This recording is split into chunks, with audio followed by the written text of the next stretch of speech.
2016 आहे, 2020 आहे, 2023 आहे, 2024 आहे, 2025 आहे. बरेच निर्णय आदेश असल्यामुळं आपण जिल्हाधिकारी कार्यालयामध्ये भेटून नेमकं या लोकांना किती रुपये भरायला लागणार आहे.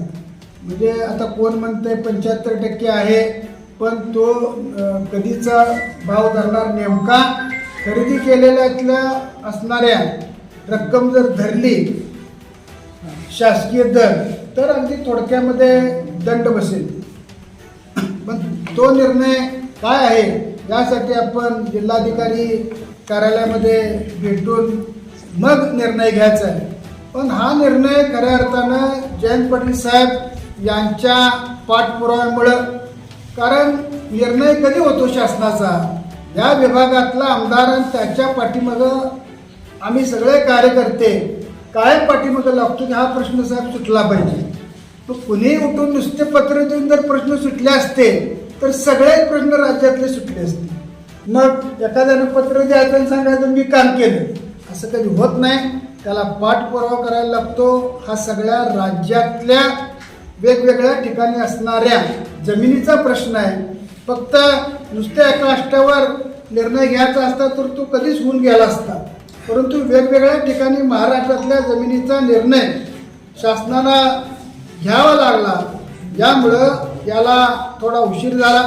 पण जयंत पाटील साहेब अनेक काळ मंत्री होते, कायम जवळपास 90 सालापासून आमदार आहेत. त्यामुळं त्यांना सगळे प्रश्न या भागातले, मग दत्तवासात असेल, गांधीनगर असेल, साईनगर असेल, हे प्रश्न साहेबांना सगळे माहीत आहेत. आणि त्यांनीही नगरपालिकेच्या निवडणुकीच्या वेळेला आश्वासन आपल्याला दिलं होतं. यामुळं आजचा जो प्रश्न खऱ्या अर्थानं ज्या वेळेला आपण दंड भरू आणि जमीन एकमध्ये येईल भोगवट, त्यावेळेला खरा विजय असेल. नाहीतर नुसतंच आपलं दंड भरायचं आहे, परत कुणीतरी अडवायचं आणि असं काय व्हायला नको. जोपर्यंत आपण जेवत नाही तोपर्यंत काही खरं नसतं. यामुळं निर्णय तर झालाय, पण निर्णय मार्गस्थ लागल्यावर नक्की हा विजय झाला असं आपल्याला म्हणता येईल. स्वर्गीय शिंदे साहेबांनी तर अनेक वेळेला प्रयत्न केले. शिंदे साहेब सातत्यानं या प्रश्नाकडं मग मिटिंग घेणं असेल, कार्यकर्त्याची चर्चा साहेबांची कायम व्हायची. आणि मग शेवटी जयंत पाटील साहेबांनी सुद्धा यामध्ये गांभीर्यानं लक्ष घातलं. यामुळं हा प्रश्न जवळपास आता 99.99% झालाय असं म्हटलं तरी काय वावगं ठरणार नाही. पण 100% होईल असं मला वाटतंय. या वेळेला आपण मोठा विजयोत्सव मेळावा याच ग्राउंडमध्ये घेऊ. म्हणजे ज्या वेळेला फायनल होईल आणि तुमचं समजा एखाद्याचा प्रश्न मिटला आणि भोगवाटदार एक असं ज्या वेळेला लागेल त्या उतार्यावर, त्यावेळेला आपण विजय मेळावा नक्की या ठिकाणी घेऊ.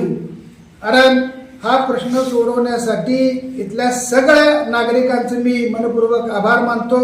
कारण तुम्ही सगळे एवढे वर्ष लढला म्हणून हा प्रश्न मार्गी लागला. आम्ही फक्त माध्यम आहे. आम्ही माध्यमातनं तुमच्या भावना वरच्या नेत्यांना कळवणं हे आमचं काम आहे. पण तुम्ही जर लढलाच नसता तर हा प्रश्न मार्गी लागला नसता. त्यामुळं इथल्या राहणाऱ्या सगळ्या नागरिकांनी खऱ्या अर्थानं खूप प्रयत्न केले. यामुळे हा प्रश्न मार्गी लागलाय.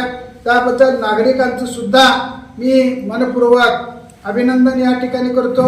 आदरणीय जयंत पाटील साहेबांनी नक्की यामध्ये प्रश्न जो सोडवण्यासाठी प्रयत्न केले. कारण तुमची मागणी होती साहेब एकदा हा प्रश्न सोडवा.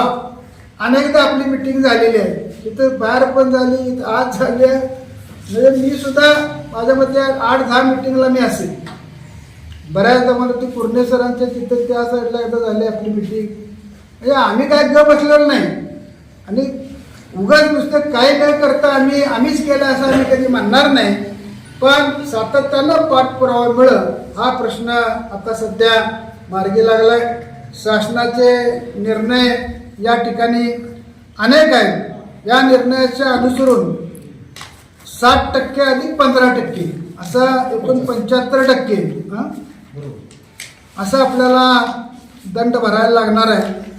फक्त मूळ दंड हा आपल्याला खरेदी वेळच्या रेडी रेकनर प्रमाणच भरायचा का काय. एकदा हा फायनल झाला की आपण तो दंड भरून नियमितीकरण करण्यासाठी नक्की भविष्यामध्ये प्रयत्न करू. याचं सर्व श्रेय इथल्या नागरिकांना आहे आणि प्रश्न सोडवणारे आदरणीय जयंत पाटील साहेब, आत्ता शिंदे साहेब नाही पण स्वर्गीय शिंदे साहेबांना या ठिकाणी हा निर्णय झाला याचा नक्कीच आनंद झाला असेल. कारण त्यांची सातत्यानं कळकळ होती या भागातल्या नागरिकांचा प्रश्न सोडवला पाहिजे. मी सुद्धा यात 12-13 वर्ष आहे बरं का. हां, जवळपास मार्गी लागलेला आहे. पुन्हा एकदा मी आदरणीय जयंत पाटील साहेबांचं आणि शासनाचं मनपूर्वक अभिनंदन करतो.